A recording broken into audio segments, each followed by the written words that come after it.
Today on RUTV, we introduce our all-new sports segment. Then we talk about Clara Barton and her miraculous achievements. And later we discuss Oprah's interview with Meghan and Harry. Don't go away, it all starts right now on RUTV.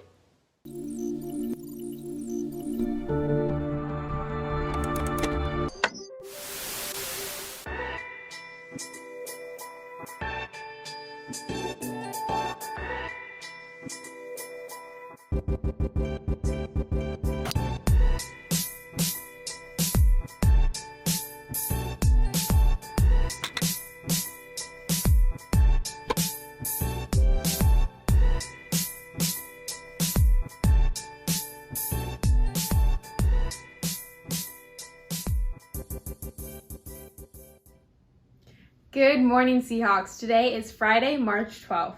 I'm Taitem Brown. And I'm Bella Hines. Believe it or not, but today marks the 1-year anniversary since the last time we were all on campus together. Wow, how the times have changed. Speaking of changing of the times, on Sunday, daylight saving time begins, so make sure to turn your clocks accordingly. Now for your school announcements. The CSF application window is now open until March 19th. Students, please visit the CSF Google Classroom page for further information and access to the application. The code is 60HDSL5, all lowercase. Freshmen may apply now that they have semester 1 grades. On Wednesday, March 24th, ASB will be working with UCLA to host another blood drive at the Sonesta Hotel by the Marina from 1 to 6 p.m. UCLA is in need of blood and every donation helps. Review the flyer in your school email for more details to sign up. The Buddy Bench program is collecting plastic bottle caps and lids to convert them into benches. With these benches, elementary school students can now sit and make friends. If you'd like to participate and collect caps and lids, please drop them off at Alta Vista Park parking lot on the first Saturday of every month from 9 to 12 p.m. Now let's go to Karma covering national news. Hey, I'm Karma and this is your national news update. The governor of Hawaii declared an emergency in the state after heavy rains brought floods, landslides, and potential dam failures. A dam in Maui overflowed and has destroyed several homes. Several thousand have been ordered to evacuate.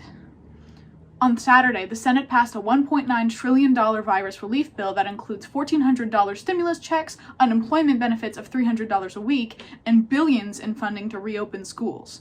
When it passed the House last week, it included raising the minimum wage to $15 an hour, but the Senate ruled against that. The House has since passed the amended version. This meeting is adjourned. Now for Travis and Nathan with RUTV Sports.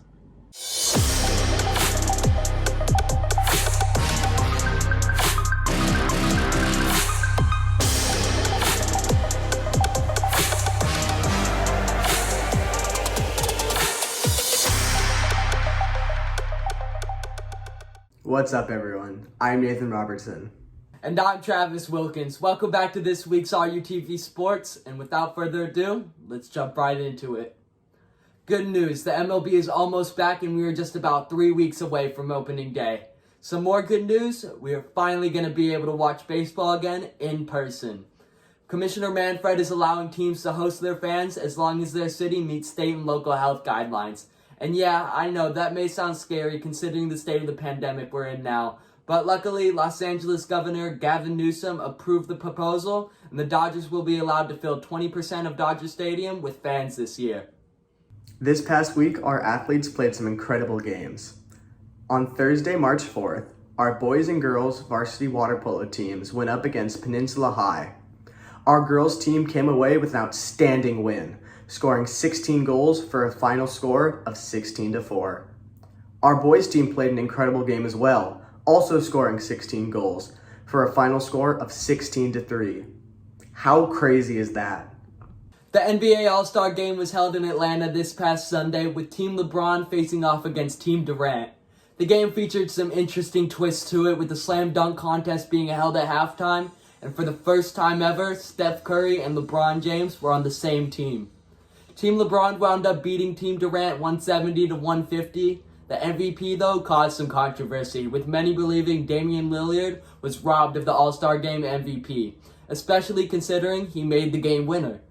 League MVP Giannis Antetokounmpo ended up winning the All-Star Game MVP while posting up very similar stats as Lillard. In my opinion, it does kind of seem like Lillard was robbed. Regardless, though, this was a very fun and entertaining game to watch. Later last week, on Saturday, March 6th, our varsity boys lacrosse team also took on Peninsula in a tight game. It was a close game the whole way through, but our boys fought hard and came out on top, winning 7-6. Great job, boys. Well, that's it for this week's sports. We'll see you next week. Go Seahawks! In honor of Women's History Month, every broadcast in the month of March will take a look at a woman who made a large impact on society. This week, we'll take a look at Clara Barton. Clara Barton is the founder of the American Red Cross, but before that, she had many other groundbreaking accomplishments. Barton started out as a teacher where she established the first free public school in her town in New Jersey, while only 17 years old. After that, Barton worked as a recording clerk at the U.S. Patent Office. She was among one of the first women to work in government during and after the Civil War. Barton was allowed inside military lines to aid soldiers and in the end led a nationwide effort to find missing soldiers. 12 years later, Barton founded the American Red Cross, where she created an organization that helped with disaster relief in the early years. They supplied medical care, shelter, food, and water to those who had just survived a hurricane, fire, or flood. The American Red Cross is the #1 disaster relief organization in the U.S. today, thanks to Clara Barton. In efforts to return South Bay students back to in-person school, Beach City's Health District has made way to begin vaccinating educators in the local area. Health officials and volunteers are working to get vaccines to over 2,500 educators in hopes that we go back to school after spring break. For more information, or if you're interested in helping, visit Beach City's district at www.bchd.org. Hello everyone, I'm Sophia Roberts and this is your entertainment news. Last Sunday, a well-known interview that was released conducted by Oprah Winfrey with Meghan Markle, Duchess of Sussex, and Prince Harry on their departure from their royal positions. They both talked about how they felt trapped, unsupported, and frustrated not only with the UK media but the constant restrictions of their day-to-day lives to keep up good appearances for the royal family. They then went on to talk about the struggles and complications that they faced within the past year and a half during their process of stepping down. If you want to see the full interview, you can on the CBS channel or on the CBS website.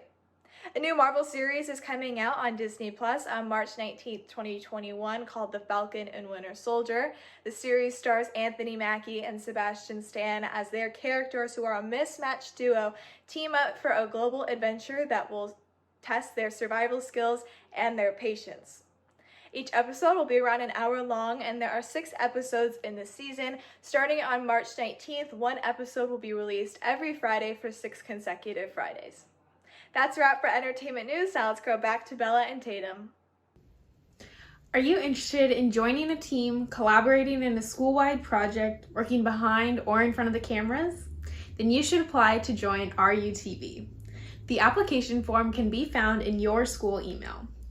Also, since sports are starting back up, be sure to follow the ASB Ran Instagram account @FlockSeason for sports updates and highlights. Here's your fun fact brought to you by the Beach Buddies Club.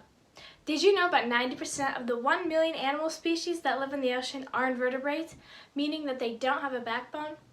And did you know that phytoplankton are microscopic algae that through photosynthesis produce about half the oxygen that humans and animals breathe on land? That's all for this week's episode of RUTV. Stay safe, stay healthy, and make sure to adjust your clocks. So long, I'm Taitem Brown. And I'm Bella Hines. Keep on soaring, Seahawks.